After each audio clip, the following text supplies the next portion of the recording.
دلته دې تیارو ته چې رڼا راځي قیامت به وي بیا چې خوشحالي په پښتونخوا راځي قیامت به وي زما نظر او سترګې به له خاورو سره خاورې وي ستا په تصویرونو کې چې سا راځي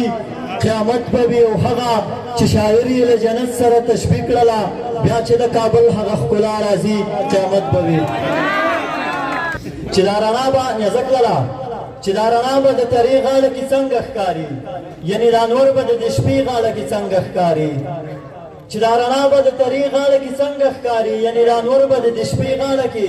څنګه ښکاري او په هر دیوال مې لګولي راشه ویې ګوره ستا تصویرونه د کوټې غاړه کې څنګه ښکاري زه چې په هر دکان کې هار ووینم زړه کې وایم مختار لالا زه چې په هر دکان کې هار ووینم زړه کې وایم خدایه چې دا به د هغې غاړه کې څنګه ښکاري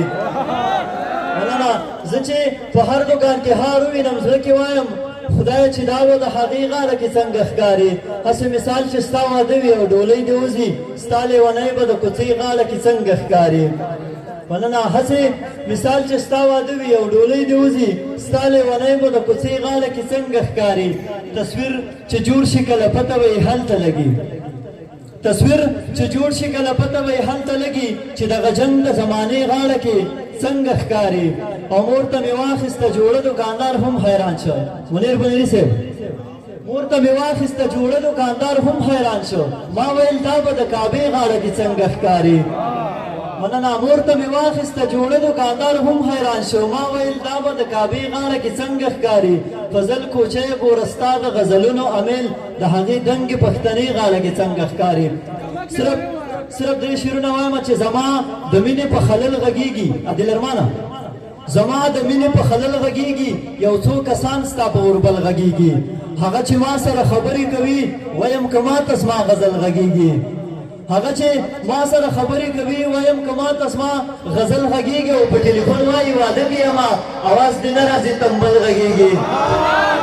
مننه په ټلیفون وایي واده کې یمه اواز دې نه راځي تنبل غږیږي اوس به نامې د خینانو ښیي منیر بندي صاحب اوس به نامې د خینانو ښیي اخ ګویا شوی دی کابل غږیږي ډېره زیاته مینه ومنم دا د ملګرو فرمایش دی قمقلې والا نه خو ما به د خلکو ته زړه شین کړم ته سوچ مه کړه چې څوک به یې تر ما راوړي کمقلې د زلفو خوشبویانه د هوا راوړي کمقلې ته سوچ مه کړه چې څوک به یې تر ما راوړي کمقلې د زلفو خوشبویانه د هوا راوړي کمقلې چې دا سړی مې ستا مخکې په دواړه مخه ښکل کړه نو پوه شه چې خبرې راته ستا راوړي کمقلې جلا فریاد دردونه وسویلي پکې خرڅېږي د عشق بازار ته کله څوک خندا راوړي قمقلې او دا شعر دی منیر بنیر صاحب ته ډالۍ وي دا ته چې اوس په چا باندې ګمان د شر پسند کړې